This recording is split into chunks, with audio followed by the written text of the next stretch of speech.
ng mga inaksyonang balita. TV broadcasters ng Don Mariano wagi sa NSPC 2019. 43rd founding anniversary ng DMMNHS matagumpay na isinagawa. At Grade 12 TVL students pasado sa FBS at ICT sa NC2 assessment.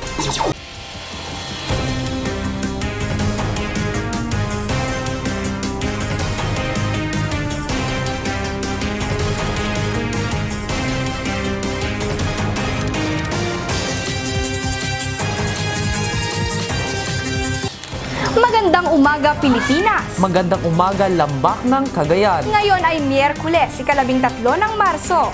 Ito ang Ora Mismo. 2 taon ng uhaw sa pagkapanalo ang Don Mariano sa TV broadcasting sa national level. Kaya naman naging daan ito upang magpursiging manalo ang Region 2 TV Broad Team sa NSPC 2019. Campus News, hatid live ni Trixie de la Cruz mula sa Don Mariano. Trixie? Yes, Teresa, hindi nga nagpahuli ang TV broadcasters ng Region 2 sa katatapos lamang na tagisan ng campus journalist sa Lingayen, Pangasinan. Inaabangan, inaasam na manalo at pinapangarap ng bawat batang mamamahayag na makarating sa National Schools Press Conference. Isa lamang ang special program in journalism student na si Rachel Amarles sa mga nangarap na makatungtong sa NSPC. Dahil sa SPG ng DepEd, nahubog ang kanyang kakayahan sa larangan ng TV broadcasting. Kaya naman naging parte siya ng TV Broad Team ng Don Mariano na siyang kumatawan sa Region 2 sa national level. Bagamat baguhan, hindi ito naging hadlang sa kanya para makatungtong sa entablado. Nito lamang Pebrero, nasungkit nila ang 7th Best Newscast at nakamit naman ang 2nd Best Script. Ayon sa kanya, isa itong natupad na pangarap at isang karangalan ang pagtaas sa bandera ng Region 2 sa NSPC 2019. Isa itong natupad na pangarap para sa akin at isang karangalan na may representa ko ang Region 2 sa national level. Trixie, ito ba ang kauna-unahang parangal na nakamit ng Don Mariano sa larangan ng TV broadcasting sa national level?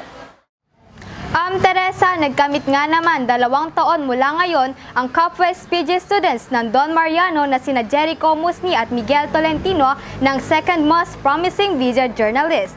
Para sa Campus News, Trixie de la Cruz, umaaksyon ora mismo. Matagumpay na isinagawa ng Don Mariano Marquez National High School ang 43rd founding anniversary nitong January 30 to 31. Ayon kay Master Teacher 2 Janet Ursua, layunin nitong bigyang karangalan ang mga taong nasa likod ng pagkakatayo ng paaralan. Essence or importance, objective of the Foundation Day is to acknowledge the people behind the founding of the institution. Sinalihan ng iba't ibang baitang ang laro ng lahi tulad ng sack race, tug of war, tawag ng tanghalan at ration show 2019. Wagi sa sack race ang ika-8 baitang, ika-10 baitang naman sa tug of war, Rachel Baday sa tawag ng tanghalan at Jovelyn Reynon sa ration show 2019. Susunod, Grade 12 TVL students pasado sa FBS at ICT assessment. Mga pumasa, kilalanin. At mga trash gowns na itinampok sa Trash and Show 2019, tutukan. Lahat ng yan sa pagbabalik ng Ora Mismo.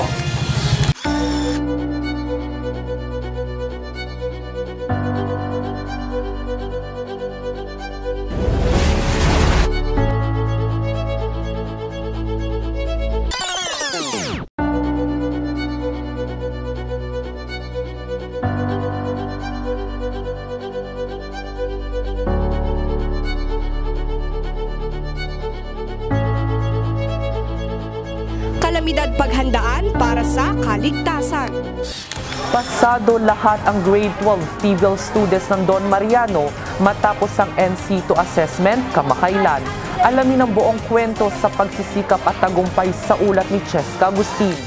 Pangarap ni Mark Anthony Hernandez na makapagtapos ng pag-aaral. Ngunit sa kabila nito, nagsumikap siya at nag-aral ng mabuti para paghandaan ang NC2 assessment na kanyang lalahukan. Kaya naman nagbunga ang kanyang pagsusumikap nang makapasa siya sa Computer System Servicing ng TESDA sa Alicia, Isabela. Bagamat kapos sa buhay, hindi ito naging hadlang upang makamit ang kanyang pangarap.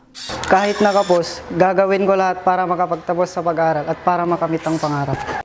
Pasado naman ang lahat ng grade 12 TVL students na National Certificate 2 ng Food and Beverage Services at Information Communication Technology matapos kumuha ng pagsusulit sa TESDA. Ayon sa TESDA, layunin nilang tulungan ang mga TVL students na gusto nang magkaroon kaagad ng trabaho. Pumasa ang 27 na FBS samantalang 70 naman sa ICT. Cheska Agustin, Umaaksyon, ora mismo. Itinampok ng mga grade 11 students ang mga trash gowns na gawa sa mga basurang hindi inaakalang mapapakinabangan pa. Sa isang trash and show, nagpasiklaban ang mga grade 11 students. Alamin ang buong kwento mula kay Ella Tauro. Basura kung tawagin, ngunit mapapakinabangan din. Sinong mag-aakalang maaaring gawing trash gowns ang mga basurang aakalain mong wala ng kwenta? Kaya naman nagtapatan ang mga grade 11 students, suot-suot ang mga simple ngunit eleganteng gowns na mula sa mga patapong bagay. Nagningning ang mga estudyante sa pagdadala ng sariling kasuotan na kanilang pinagtulungang gawin. Hinihikayat namin ang lahat na gumawa pa ng ibang paraan para mabawasan ng basura. Isang halimbawa ang ipinakitang paraan ng mga grade 11 sa mga maaaring gawin sa mga basura upang maiwasan ang mga kalat. Marahil basura kung tawagin, ngunit mapapakinabangan din. Ella Tauro, Umaaksyon, ora mismo. At iyan ang kalipunan ng mga inaksyon ng balita sa araw na ito. Muli kami ang inyong lingkod, Teresa Tolentino. At ako naman si JB Jurado. Ibinabandera ang katotohanan. Ipinaglalaban ang karapatan ng bayan. Magandang araw at maraming salamat.